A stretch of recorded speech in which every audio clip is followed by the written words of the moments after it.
The email landed in his inbox with the soft digital chime that usually signaled routine correspondence. But the name in the subject line stopped him cold. Application for Director of Strategic Communications, Isabella Croft. For a moment, Alex Sterling felt the world tilt on its axis. He looked up from his monitor, his gaze sweeping across the sprawling expanse of his office. Floor-to-ceiling glass offered a panoramic view of the city skyline, a glittering testament to ambition and success that stretched to the horizon. This office, this building, this company, Aethelred Designs, was his creation, a secret he had guarded with monastic discipline for nearly a decade. Isabella Croft, his ex-wife, the woman who had looked at him with a mixture of pity and contempt in their cramped, fourth-floor walk-up and declared his life a failure. The woman who had packed her bags, her face a mask of cold certainty, and delivered her parting prophecy. "You're going nowhere, Alex. You'll be stuck in this tiny apartment, drawing your little pictures forever. One day you'll beg for me back." That was 2 years ago. He had never begged. He had built. And now, she was applying for a job at the very empire he had built in silence, an empire she had no idea was his. The irony was so thick, so potent, it was almost suffocating. He leaned back in his leather chair, a slow, cold calm washing over him. He had thought this chapter was closed. The pain filed away like an old blueprint. He was wrong. The foundation was still there, and the final story was about to be built. We love a story about hidden strength and the quiet turning of tables, don't we? It speaks to that part of us that believes hard work and integrity will eventually win out. If you're a fan of stories where the underestimated finally get their due, please consider liking this video and subscribing to the channel. And hey, let us know in the comments where you're watching from. It's always amazing to see how far these stories travel. Now, let's go back 2 years, to the night the first cracks appeared in the architecture of a marriage. The air in the small apartment was thick with the cloying scent of roasted chicken and unspoken resentment. It was their monthly dinner with Isabella's parents, Richard and Eleanor Croft, an event Alex had come to dread with the same certainty as the changing of the seasons. Richard, a man whose success in commercial real estate had inflated his ego to bursting, held court at the head of their small dining table. He gestured with a fork, a chunk of potato impaled on its tines. "The Henderson Project is a go," he announced, his voice booming in the confined space. 50 stories of prime office space. We broke ground last week. The numbers are staggering. He looked directly at Alex, a glint of challenge in his eyes. "That's the real world, Alex. Concrete and steel. Profit and loss, not sketches." Alex felt Isabella's hand tense on his thigh under the table. It wasn't a gesture of support, but a silent, urgent plea for him to be agreeable, to not rock the boat. He offered a small, polite smile. "It sounds like a major achievement, Richard. Congratulations." "Achievement? It's a legacy," Richard corrected, taking a large gulp of wine. "What are you working on these days?" "Still designing those kitchen extensions for suburban housewives?" The insult was deliberate, polished by repetition. Alex had recently completed a complex and innovative residential design for a client, a project that involved cantilevered structures and a challenging hillside location. He had been proud of it. But in Richard's world, if it didn't scrape the sky and generate 8-figure profits, it was a hobby. "I have a few projects," Alex said calmly, his voice even. He refused to let the man's condescension find a purchase. "The work is challenging and rewarding." "Rewarding?" Richard scoffed, a short, sharp laugh that was more of a bark. "Is that what you call it? Isabella tells me you passed on that position with Sterling and Grieve again. A real firm, a real salary, but you'd rather sit in your little corner and draw. I don't get it. A man should have ambition." "Richard, please," Eleanor murmured, her expression one of mild disapproval, but there was no force behind it. She was the silent enabler to her husband's arrogance. Alex felt the familiar heat rise in his chest, a slow burn of anger and frustration. He looked at his wife. Isabella was staring at her plate, her jaw tight. She wouldn't meet his eyes. Her silence was his answer. It was his condemnation. In her refusal to defend him, she was co-signing her father's verdict. He was not enough. He reached down beside his chair and picked up his worn, leather-bound sketchbook and a pencil.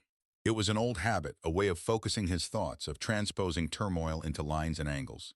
He opened it to a clean page and began to sketch the light, scratching sound of graphite on paper, barely audible over Richard's continued monologue about interest rates and zoning permits. "Look at that," Richard said, his voice dripping with disdain as he pointed the fork at the sketchbook. "The world is moving, deals are being made, empires are being built, and Alex is doodling. What is it this time? A dream house? A fantasy castle?" Alex didn't look up. He continued to draw, his hand moving with a practiced, fluid grace.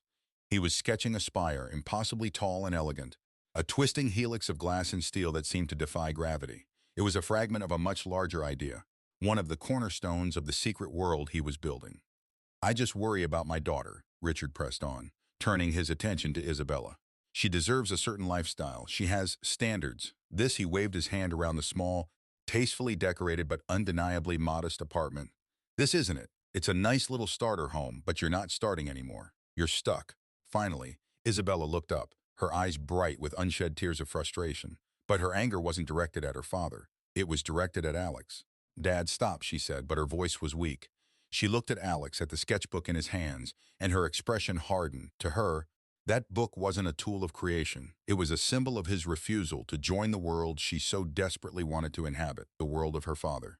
It was a symbol of his failure. The rest of the dinner passed in a blur of tension. Alex remained quiet, retreating into the silent sanctuary of his mind, his pencil his only companion. When her parents finally left, the apartment felt both cavernous and suffocating. The silence they left behind was louder than the shouting had been. Isabella began clearing the table with sharp, angry movements, plates clattering against each other. Alex closed his sketchbook and set it carefully on the coffee table. He knew what was coming. He had seen the storm gathering for months, and tonight, the barometer had finally dropped. The foundation of their life together was about to give way. The breakup, when it came a week later, was not a dramatic, shattering explosion, but a cold, calculated demolition. Isabella had waited until a Tuesday evening, a day of mundane routine, to make her move. Alex came home from the small architectural collective where he worked his day job to find two suitcases standing like sentinels by the front door. Isabella was in the bedroom, folding a silk blouse with a precision that was terrifying in its lack of emotion. She didn't look up when he entered. "Izzy?" he asked, his voice quiet. He already knew the answer. The question was a formality, a final, futile attempt to hold back the inevitable. "I can't do this anymore, Alex," she said, placing the blouse into an open box on the bed. She finally turned to face him, her arms crossed over her chest, a posture of unbreachable defense. Her face was pale, her expression set like concrete. "Do what?" he asked, though the word tasted like ash in his mouth. "This," she said, gesturing vaguely at the room, at the life they had built, this mediocrity, this constant struggle, waiting for you to wake up and see that your little hobby isn't going to pay for the life I want, the life I deserve." The word hobby struck him like a physical blow. His work, his passion, the intricate and demanding craft to which he had dedicated his life, reduced to a trivial pastime. "It's not a hobby, Isabella, it's my career. You knew who I was when you married me." "I thought you'd grow up," she shot back, her voice finally rising, cracking with a frustration that had been simmering for years. "I thought you had ambition. But you don't. You're content to be a small man, Alex. A small, quiet man in a small, quiet life. My father was right. You passed on Sterling and Grieve. You could have been a partner there in 10 years. We could have had a house, a real house, but you'd rather sit and draw." There it was again, the sketchbook, his designs, his very soul, reduced to a childish verb. He thought of the leather-bound book sitting on his desk. It wasn't just filled with drawings. It was filled with schematics, stress calculations, material specifications, and business plans. It held the blueprint for Ethelred Designs, the company he had founded under a pseudonym 3 years prior, the company that was already quietly winning massive, uncredited contracts through a subsidiary firm. He had been building their future, a future of unimaginable scope, but he had wanted it to be a surprise. He had wanted to present it to her whole and complete, a gift to prove that his quiet way was not the path of a small man, but the path of a patient one. He had miscalculated. He had assumed her faith in him was a load-bearing wall, when it was in fact merely decorative plaster. "Ambition isn't always loud, Izzy," he said, his voice laced with a sadness so profound it felt like a physical weight in his chest. "Sometimes it's quiet. Sometimes it's about building something solid from the ground up, not just climbing someone else's ladder." She laughed, a sharp, humorless sound. "Oh, please, Alex, don't give me your tortured artist speech. I've been listening to it for 6 years. Look around you. This is your solid ground. A rented apartment with a leaky faucet and neighbors who fight all night. I want more. I'm going to have more." He saw then that there was no bridge to be built across the chasm that had opened between them. Her definition of success was written in dollar signs and square footage, his in innovation and integrity. They were speaking different languages. "Where will you go?" he asked. "I'm staying with my parents for now," she said, turning back to her packing. "Marcus is helping me find a place in the city." Marcus, a slick, self-satisfied derivatives trader she'd reconnected with at a university alumni event a few months ago. Alex had met him once. The man wore his wealth like a suit of armor and had spoken to Alex as if he were a piece of furniture. It all clicked into place. He didn't argue. He didn't plead. What was the point? He simply stood in the doorway and watched her systematically erase herself from their life together. Every item she packed was a small death, a memory being boxed up and discarded. When she was finished, she walked to the front door, her heels clicking decisively on the hardwood floor. She paused with her hand on the knob and turned back to him, her eyes scanning his face, searching for something: desperation, anger, tears. He gave her nothing but a quiet, weary sorrow. Her inability to provoke a reaction seemed to anger her more than anything else. Her face hardened into a cruel mask. "You're going nowhere, Alex," she said, her voice low and cutting. "You'll be stuck in this tiny apartment, drawing your little pictures forever. You're a footnote, a cautionary tale. And one day, when you're still here, still small, you'll remember what you lost. One day, you'll beg for me back." She opened the door and walked out, closing it softly behind her. The click of the latch was the final, definitive sound. Alex stood in the sudden, crushing silence of the apartment. He walked over to the window and watched as a sleek black car pulled up to the curb. Marcus got out, opened the trunk for her suitcases, and then opened the passenger door for her. She got in without a backward glance. The car pulled away, its red taillights disappearing around the corner. Alex stood there for a long time. The pain was immense, a gaping wound in the center of his life. But beneath the pain, something else was stirring. A cold, hard resolve. She had made her choice. She had made her prophecy. He would not beg. He would not break. He would build. He walked over to his desk, picked up the leather-bound sketchbook, and opened it to a fresh page. The city lights twinkled outside his window. He put his pencil to the paper, and under the heading Ethelred Tower, Phase 1, he began to draw. 2 years passed. The world turned, seasons changed, and leaves diverged onto paths that seemed destined to never cross again. For Isabella Croft, now Isabella Thorne, after a lavish wedding to Marcus, life was a performance. She had the house in the suburbs she'd always coveted, a white monstrosity with more columns than a Greek temple. She had the luxury car, the designer wardrobe, the country club membership. On social media, her life was a curated masterpiece of sun-drenched vacations, exclusive parties, and smiling, perfect coupledom. But a curated masterpiece is still a fabrication. The reality was far less glossy. Marcus, it turned out, was a man built of leverage and risk. His wealth was a volatile, shimmering mirage that could evaporate in a single bad market day. And the market had had a string of very bad days. The talk of bonuses and expansion turned to whispers of cutbacks and consolidation. The lavish spending slowed, then stopped. The tension in the columned house grew thick enough to cut with a steak knife. Marcus, once charming and attentive, became sullen and short-tempered, his stress manifesting as a constant, low-grade irritation with everything and everyone around him, especially Isabella. Her job in marketing at a mid-tier fashion brand, which had once felt glamorous, now felt like a gilded cage. The salary that had seemed impressive was barely enough to cover her share of their self-imposed, extravagant lifestyle. Her career had stalled. She was good at her job, but she was playing in the minor leagues, and she knew it. The life she had seized felt hollow. The prize she had won a cheap imitation. One evening, after a particularly cutting argument with Marcus about a credit card bill, she sat alone in her cavernous living room, a glass of expensive wine doing little to soothe the knot of anxiety in her stomach. She scrolled aimlessly through a business journal online, a habit she'd picked up to try and understand the financial jargon Marcus now used as a weapon. An article caught her eye. The Unstoppable Ascent of Ethelred Designs, How a Mystery Firm is Redefining the Urban Landscape. The piece was a glowing tribute to a relatively new architectural firm that had, in the space of a few years, become the most sought-after design house in the country. They were winning the biggest, most prestigious contracts, outmaneuvering legacy firms like her father's. Their work was breathtakingly innovative, sustainable, and beautiful. The article was filled with images of soaring glass towers, elegant public spaces, and revolutionary residential concepts. It was the kind of work that didn't just win awards, it shaped the future. The firm, the article noted, was notoriously private. Its founder and CEO operated under a pseudonym, A. Sterling, and was known to be a recluse, a visionary genius who let the work speak for itself. The name Sterling sent a faint, unpleasant jolt through her, but she dismissed it. It was a common enough name. Alex, her Alex, was a small-timer, a man who drew kitchen extensions. He was a world away from this. A few clicks led her to Ethelred's corporate website.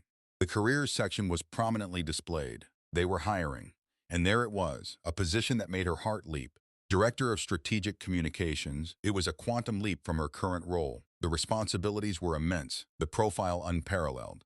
It was a chance to be at the center of something important, something real. It was a way out, a way up. Her heart pounded as she read the description. They wanted someone with experience in luxury branding, someone who could tell a story, who could shape a global narrative. It was everything she was good at, everything she yearned to do. Ethered Designs was the major league. This was her shot. Forgetting her fight with Marcus, forgetting the hollowness of her life, a surge of her old ambition, the fierce, hungry drive that had led her away from Alex, flooded back. She spent the next 3 days polishing her resume, crafting the perfect cover letter, and preparing a portfolio. She highlighted her successes, glossed over the stagnation, and presented herself as the brilliant, indispensable executive she so desperately wanted to be. She felt a flicker of the old confidence. She was a Croft. She was a Thorn. She was born for a role like this. On a Thursday afternoon, she took a deep breath, clicked submit, and sent her application out into the digital ether, completely unaware that she had just mailed a letter to a ghost from her past. The digital ether terminated, as all things at Ethelred Designs eventually did, on the desk of its founder. Alex Sterling sat in the calm, quiet epicenter of his sprawling enterprise. His office, occupying the entire top floor of the first tower he had ever built, was a monument to minimalist precision. Concrete, glass, and dark wood. The only personal touches were a row of meticulously cared-for bonsai trees, and on the corner of his vast desk, the worn leather sketchbook that had been his constant companion. His life now was the antithesis of the one Isabella had abandoned. It was a life of quiet authority and profound impact. His pseudonym, A. Sterling, coupled with his refusal of all interviews and public appearances, had created a mystique that only amplified the firm's prestige. Only a handful of his most trusted senior staff knew his true identity. His days were long, filled with high-stakes meetings, complex design reviews, and decisions that shaped skylines. He had the wealth and influence Isabella had craved, but he wore it not as a suit of armor, but as a simple, well-fitting coat. It kept him warm. It did not define him. His a sharp, fiercely loyal woman named Sarah Vance, was his gatekeeper and confidant. She had been with him since the beginning, one of the first people to believe in the visions he sketched in his book. She understood his need for privacy and protected it with the ferocity of a hawk guarding its nest. On that Thursday afternoon, Sarah entered his office, a tablet in her hand. "Alex," she said, her tone neutral, but with an underlying current he could immediately detect. "The first-round selections for the Director of Comms position are ready for your review. HR has flagged one applicant as exceptional. On paper, she's perfect. Great experience with luxury brands, impeccable credentials." "Good," Alex said, not looking up from a set of blueprints he was examining. "Set up an interview." "I think you need to see the name first," Sarah said quietly. He looked up. She placed the tablet on his desk, and there it was, Isabella Croft Thorne. The thorn was a fresh wound, but the Croft was the original scar. He stared at the name, then at the picture, a polished professional headshot. It was her, but a version of her he barely recognized. The familiar lines of her face were there, but they were encased in a high-gloss shell of ambition. The warmth he remembered from their early years was gone, replaced by a cool, appraising confidence. He felt a sudden, strange stillness, the world narrowing to the glowing screen of the tablet. He read through her resume. He saw the timeline, the job she had taken after leaving him, her marriage to Marcus Thorne, the address in the affluent suburb. It was a perfect, concise summary of the life she had chosen over him. Sarah watched him, her expression unreadable but supportive. "We can delete it," she said softly.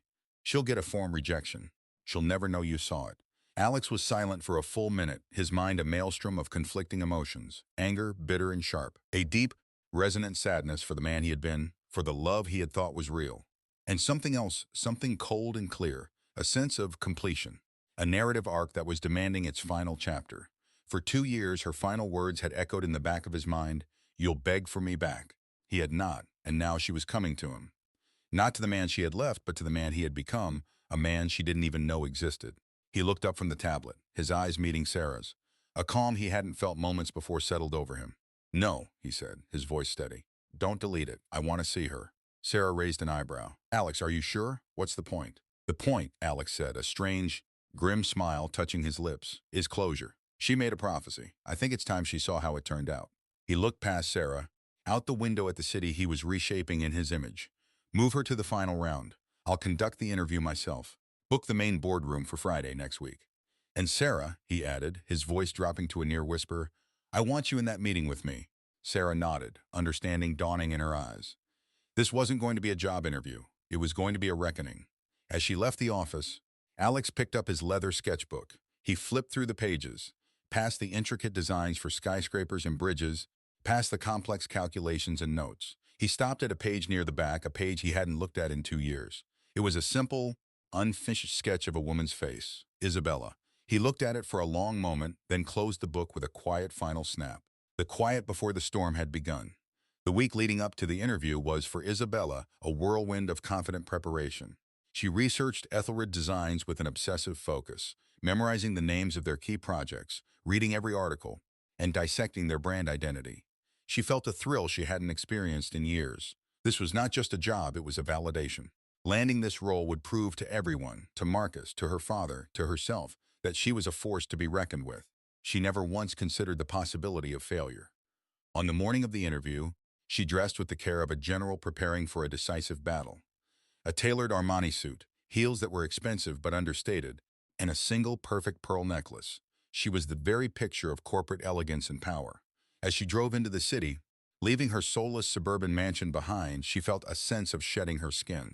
She was leaving the disappointing reality of Isabella Thorne in the rearview mirror, and becoming, for a few hours at least, the unstoppable Isabella Croft she had always believed herself to be. The Ethelred Tower was a landmark, a soaring testament to architectural genius that had become the new crown jewel of the city's skyline.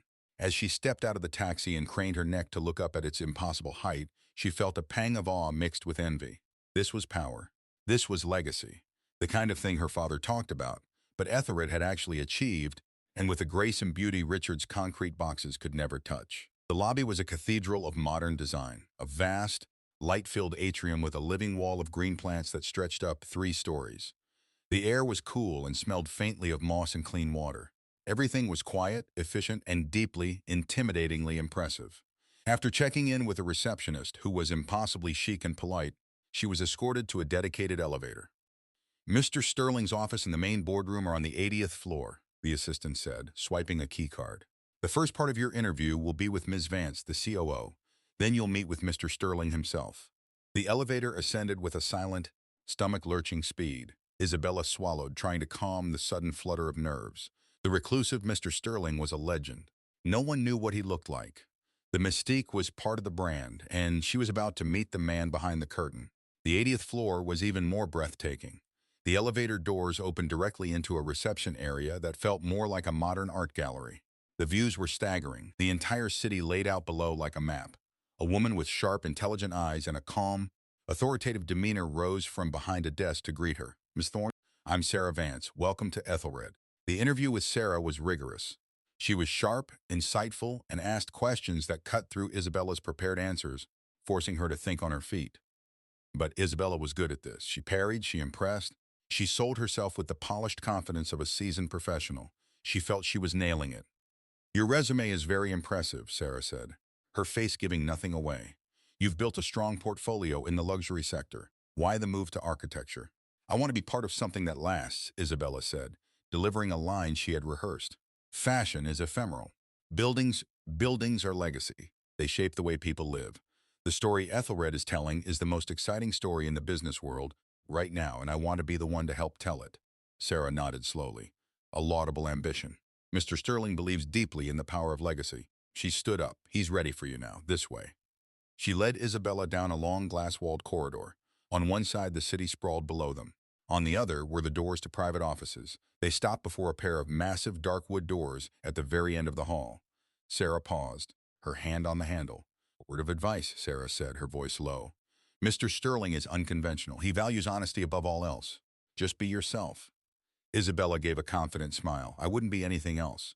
Sarah opened the door and gestured for her to enter. "Isabella Thorne, meet Mr. Sterling." The room was vast, dominated by a single massive desk that faced a wall of floor-to-ceiling glass. A man was sitting in a large leather chair, his back to the door, looking out at the city. The chair slowly swiveled around. Isabella's practiced, professional smile froze on her face. It faltered, then collapsed entirely. Her blood ran cold. The air left her lungs in a silent gasp. It was Alex. He wasn't the Alex she had left. This man was leaner, his features sharpened by a quiet confidence that was more powerful than any overt display of arrogance. He wore a simple dark gray sweater, no tie, no suit jacket. He looked comfortable, at ease, utterly in command. On the desk in front of him, next to a sleek, futuristic computer monitor, was his old worn leather sketchbook. He looked at her, his expression not of anger or triumph, but of a calm, dispassionate curiosity. The world seemed to tilt, the soaring view from the window becoming a dizzying vortex. The man she had dismissed as a footnote, a small man destined for a small life, was A. Sterling. He was the king of the castle she had come to conquer. "Isabella," Alex said, his voice the same calm, measured tone she remembered, yet now it carried the weight of the billion-dollar empire surrounding them. "Thank you for coming in. Please, have a seat." The words were polite, professional, but they landed like hammer blows. Isabella couldn't move. Her mind was a frantic, screaming chaos. This was impossible. A prank. A hallucination. But the man in front of her was undeniably Alex, and the solid, terrifying reality of the room around her was undeniable. Sarah Vance had moved to stand discreetly by the side of the desk, her presence a silent, powerful affirmation of the New World Order. Isabella felt her knees weaken. The Armani suit suddenly felt like a cheap costume. She stumbled forward and sank into the chair opposite his desk, her handbag slipping from her numb fingers and falling to the floor with a soft thud. "Alex," she whispered, the name a fragile, broken thing in the vast, silent office. "What? How? I believe we're here to discuss your application for the Director of Strategic Communications." "Roll," Alex said, his voice cutting through her confusion. He picked up a tablet from his desk. A copy of her resume glowed on the screen. "Ethra Designs. The company you described in your cover letter as a beacon of innovation and legacy. I'm glad you approve of the work." The sheer, staggering irony of her own words being read back to her was nauseating. I don't understand," she stammered, her polished corporate persona stripped away, leaving her raw and exposed. "It's simple, really," Alex said, his eyes holding hers, unwavering. "You left a man you believed was a failure. That man continued to work. You see the results." He gestured to the window, to the city. "You said you wanted to be part of a legacy. This is mine. Now let's talk about yours." He looked down at her resume on the tablet. "It says here you have extensive experience in brand narrative and managing public perception. Let's explore that. For instance, you helped launch the Thorn Capital brand for your husband, Marcus Thorn. You positioned him as a visionary investor, a maverick of the market." Alex looked up, his gaze piercing. "How is that brand holding up, Isabella?" "My financial analysts tell me Thorn Capital is over-leveraged by a factor of 10 and is currently facing a significant liquidity crisis. Is that the kind of lasting story you're proud of?" Each word was a precisely aimed dart. He wasn't yelling. He wasn't even angry. He was dismantling her piece by piece with cold, undeniable facts. That's not," she began, but her voice trailed off. "How could he know that?" "We know it because Thorn Capital tried to partner with one of our subsidiary real estate holdings last quarter," Sarah Vance interjected, her voice crisp and factual. "We declined. Our due diligence report was thorough." Isabella felt the blood drain from her face. She looked from Sarah's impassive expression to Alex's calm, waiting gaze. "This wasn't an interview. It was an autopsy," Alex continued, his finger tracing a line on the tablet. "Let's go back further, before Thorn Capital. You worked for your father's company, Croft Development. You were in charge of marketing for the Henderson Project. You called it a new paradigm in urban living. And yet Croft Development was just outbid on the landmark waterfront revitalization project. The winning bid, I'm told, was praised for its breathtaking vision and commitment to sustainable, human-centric design." Alex paused, letting the words hang in the air. He leaned forward slightly. "We won that contract, Isabella. The design that won it," he tapped the leather sketchbook on his desk, "was one of the little pictures I was drawing at our dining room table that night your father told me I had no ambition. He called it a fantasy castle. We break ground next month." Isabella could not breathe. The memory of that dinner, of her father's sneering contempt and her own silent complicity, crashed down on her with the force of a physical blow. She had sat there, ashamed of him, while he was sketching the very project that would eclipse her father's entire career. The humiliation was so absolute, so profound, it felt like it was dissolving her from the inside out. "You seem surprised," Alex observed, his voice still maddeningly calm. "But this is what you wanted to discuss, isn't it? Legacy. Ambition. The difference between a real achievement and just the appearance of one. You built your life around appearances. I built this." He stood up and walked to the window, his back to her once more. "You told me I was going nowhere. You told me I was a footnote. You told me that one day I would beg for you back." He turned around slowly, his face etched with a deep, weary sadness, not triumph. "Look at this office, Isabella. Look at this company. Look at the life I have built. And now look at yourself. You are here in my office, applying for a job, your life with the man you left me for crumbling around you. Your prophecy was half right. One of us is begging. It just isn't me." The quiet, devastating finality of his words shattered the last remnants of her composure. The carefully constructed artifice of Isabella Thorn, the successful executive, the enviable wife, crumbled into dust, revealing the terrified, desperate woman underneath. Tears streamed down her face. ruining the expensive makeup she had so carefully applied. Sobs racked her body, ugly gasping sounds in the cathedral-like silence of the office. "Alex, I'm sorry," she choked out, the words thick and clumsy. "I'm so sorry. I was a fool. I was arrogant. I didn't understand." Alex watched her, his expression unchanged. The storm of her tears did not move him. He had weathered a much worse storm alone in their empty apartment 2 years ago. "Are you sorry, Isabella?" he asked, his voice genuinely curious. "Or are you sorry you got caught? Are you sorry for what you did to me?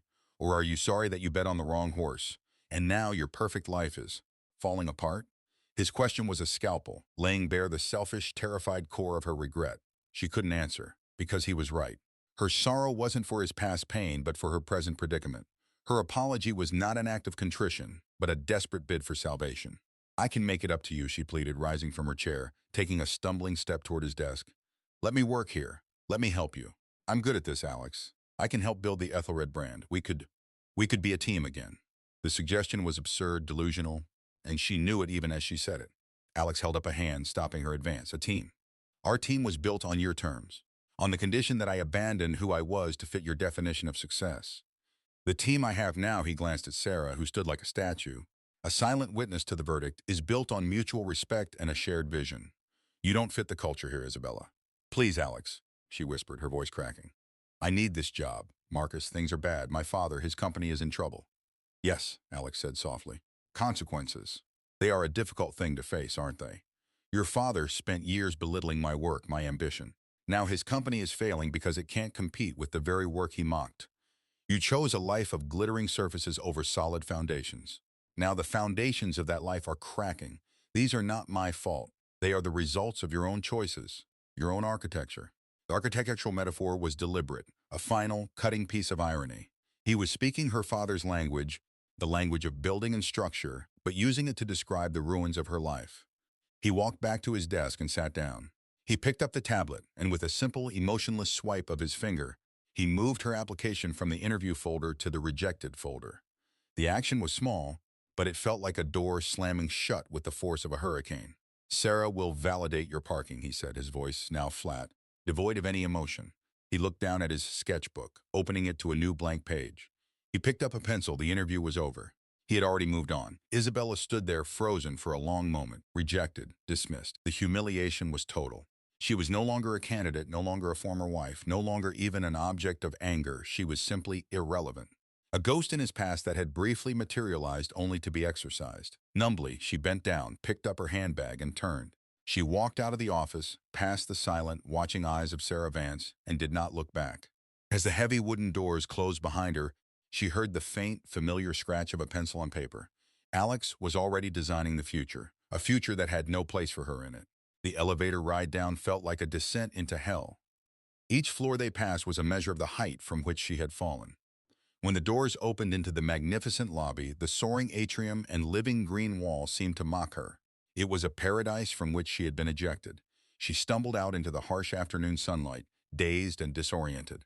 The city noise was a deafening roar. She pulled out her phone, her hands shaking. She had to call someone. Not Marcus. Never Marcus. She dialed her father. "Dad," she said, her voice trembling as soon as he answered. "Isabella? What's wrong? How was the interview?" Richard Croft's voice was already strained. "It was Alex," she sobbed, collapsing onto a nearby bench. "Ethelred Designs, it's Alex's company. He's A. Sterling." There was a long, stunned silence on the other end of the line. "What? That's not possible. The boy who was drawing cartoons at your dinner table?" "He's the one who won the waterfront project, Dad," she cried. "He told me. He knew everything. He knew about your bid. He knew about Marcus." The silence on the line stretched, heavy and profound. She could almost hear the gears turning in her father's mind. The shock, the denial, followed by the cold, dawning horror of realization. The man he had openly mocked, the man he had dismissed as a spineless hobbyist, was the very architect of his impending professional ruin. "I have to go," Richard said finally, his voice hollow, aged by 20 years and 20 seconds. He hung up. Isabella sat on the bench, the phone clutched in her hand, as streams of successful, purposeful people flowed past her on the sidewalk. They were all heading somewhere. She was going nowhere. Alex's words echoed in her mind. "You chose a life of glittering surfaces over solid foundations. Now the foundations of that life are cracking." She looked at her reflection in the dark glass of a storefront. The Armani suit, the pearl necklace, the perfect hair. It was all a costume for a play that had just ended, leaving her alone on a dark stage. Her prophecy had come true, but it had twisted itself into a cruel joke, and she was the punchline. Weeks turned into a month. The consequences Alex had spoken of arrived not like a sudden storm, but like a slow, rising tide that drowned everything. Marcus's firm collapsed spectacularly, taking all of their money and his ego with it. He blamed Isabella, her spending, her expectations, anything but his own reckless gambling. The arguments became vicious, the beautiful house a battleground. Within 2 months he was gone, leaving her with a mountain of debt and a foreclosure notice on the columned monstrosity. Simultaneously, Croft Development went into a death spiral. Unable to secure new major contracts against the innovative and more cost-effective designs of firms like Ethelred, and having lost the waterfront project that was meant to be its salvation, the company began to hemorrhage money. Richard Croft, a man defined by his blustering confidence, was reduced to a frantic, desperate scramble to save his life's work. He was forced to lay off employees, sell assets, and face the humiliation of his peers. The legacy he so proudly proclaimed was crumbling to dust. Isabella was forced to sell the house for a fraction of its worth. She sold the car, the designer clothes, the jewelry, all the trappings of the life she had chosen. She moved into a small one-bedroom apartment on the far edge of the city, one even smaller than the one she had once shared with Alex. It was a place of beige walls and cheap carpets, a sterile box that held no memories. She was adrift. Her friends from her life with Marcus vanished as soon as the money did. Her pride was in tatters.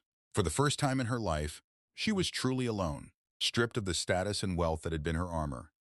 In the crushing silence of her new, empty life, she was forced to confront the one person she had been running from for years, herself.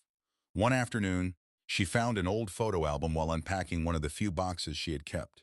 She flipped through it, past the glossy photos of her wedding to Marcus, and found the pictures from her life before. There she was with Alex on a hiking trip, both of them windblown and laughing. At a friend's barbecue, his arm draped casually around her. In their old apartment on the night he had proposed, his face alight with a genuine, unadulterated joy. He had loved her, unconditionally. He had loved the real her, not the performance she put on for the world, and she had thrown it away for a cheap imitation of happiness. The realization brought a new kind of pain, deeper and more profound than the sting of humiliation. It was the ache of genuine loss, the grief for a future she had destroyed with her own hands. The tears she shed this time were not for her lost status or her shattered pride. They were for him, for the good man she had broken. It was in that moment of true selfless remorse that a tiny, fragile seed of change began to take root in the barren ground of her life. Meanwhile, at the pinnacle of the Ethelred Tower, life and work continued. Alex had thought the confrontation with Isabella would bring a sense of triumphant vindication, but it hadn't. Seeing her so broken had left a sour taste in his mouth. It wasn't victory, it was just tragedy. He found no joy in her downfall. Sarah found him late one evening, staring out at the city lights, the sketchbook lying closed on his desk. "You haven't drawn a thing since that day," she observed quietly. He sighed, running a hand through his hair. "I thought closing that door would feel good. It just felt heavy." "Because you're not a vindictive man, Alex," she said. "You're a builder. You build things up, you don't tear them down." Her life, her father's company, they tore themselves down. You just held up a mirror. "Her father called me," Alex said, turning from the window. "Richard Croft. He left a message. He wants to meet. He wants to know if there's any way Ethelred can acquire what's left of his company, to save the jobs of his last few employees." Sarah raised an eyebrow. The lion coming to the mouse for help. The irony is staggering. "What are you going to do?" Alex was silent for a moment, thinking. He remembered Richard's booming voice, his condescending laugh, the sting of his insults. The part of him that still carried those old wounds wanted to say no, to let the man's hubris be his undoing. But then he thought of the employees, the families who depended on those jobs. He thought of the core principle of his own company, to build things that improve people's lives. "I'll meet with him," Alex said finally. "We'll look at the numbers. If we can absorb the company and save those jobs without compromising our own integrity, we'll do it. But it will be on our terms. No golden parachute for him. He'll have to work for it. He'll have to learn a new way of doing things." Sarah smiled faintly. "Maintaining the moral high ground. It's a good look on you, boss." He gave her a weak smile. He opened his sketchbook to a fresh page. He still wasn't ready to draw. Instead, he wrote a single sentence. "True strength isn't about winning. It's about choosing how you win." It was a lesson he was only just beginning to understand. The final act of his story wasn't about revenge. It was about redemption. Not just for others, but for the part of himself that had been chained to the past. The meeting with Richard Croft took place a week later in the same boardroom where Isabella had been dismantled. Richard was a changed man. The booming arrogance was gone, replaced by a stooped, weary deference. He was a king without a kingdom, and he knew it. He presented his case not with demands, but with a humble plea. He spoke of his employees, of the legacy he had hoped to leave. Alex listened patiently, Sarah by his side, providing quiet, factual analysis. When Richard was finished, Alex laid out his terms. Ethelred would acquire the remnants of Croft Development. The employees would be offered positions within the Ethelred structure. Richard himself would be offered a consulting role, a junior one. He would report to one of Alex's project managers, a woman half his age. He would have to earn back his place, starting from the bottom. Richard listened, his face pale. The humiliation of the offer was clear, but so was the lifeline it represented. He looked at Alex, the man he had once dismissed as a boy, and saw not a hint of triumph in his eyes, only a quiet, serious resolve. Richard said, his voice barely a whisper. 3 months later, the city was abuzz with news of Ethelred's compassionate acquisition of the failing Croft Development, a move praised in the financial press as both shrewd and humane. No one knew the personal history behind the deal. It was just another chapter in the legend of the brilliant, enigmatic A. Sterling. Isabella, having heard the news, finally understood the depth of Alex's character. He could have crushed her father completely. He could have danced on the grave of his company. Instead, he had offered a path to redemption, however difficult. He had chosen grace over vengeance. Armed with this final painful lesson, she began to rebuild her own life, not on glittering surfaces, but on a new, humble foundation. She took a low-level administrative job at a small nonprofit that built affordable housing. The pay was a pittance compared to her former life, but for the first time her work felt meaningful. She was part of something that helped people. She stopped trying to be impressive and started trying to be useful. She was quiet, she was diligent, she was, in a way, becoming more like the man she had left behind. One evening, Alex was walking home from his office, choosing to forego his driver for the simple pleasure of a walk through the city he had helped shape. As he passed a new community park, one of his firm's pro bono projects, he saw a group of volunteers planting flowers. One of them, her hair tied back in a simple ponytail, wearing old jeans and a faded t-shirt, looked up as he passed. It was Isabella. Their eyes met across the flower beds. There was no awkwardness, no tension. Her face was free of makeup, and for the first time in years, he saw the woman he had first fallen in love with. She gave him a small, shy, genuine smile. It wasn't a plea for forgiveness or a request for a second chance. It was simple, quiet acknowledgement, a recognition of the separate paths they were on, and a silent expression of peace with that fact. Alex smiled back, a genuine, warm smile of his own. He gave a slight nod of respect and continued on his way, leaving her to her work. He felt the last of the old anger, the last of the heavy sadness, finally lift from his shoulders. The story was well and truly over. Everyone had found their place. He arrived at his own apartment, a beautiful, minimalist space in a building of his own design, and walked out onto the terrace. The city glittered before him, a vast tapestry of light and life. He took out his sketchbook, the familiar weight of it a comfort in his hand. He opened it to a clean page, the city his muse. He put the pencil to the paper, and with a heart that was finally completely at peace, he began to draw. What a journey. It just goes to show you that a person's true worth is never in their title or their bank account, but in their character, their integrity, and what they choose to build in the world. The loudest voice in the room isn't always the strongest. Sometimes the most powerful force is the quiet, patient hand that never stops creating. What do you think? Was Alex right to offer Richard Croft a lifeline? Or should he have let him fail completely? Let us know your thoughts in the comments below. We read every single one. If this story resonated with you, please give it a like and subscribe for more content just like this. Thank you for being here with us today. Until next time.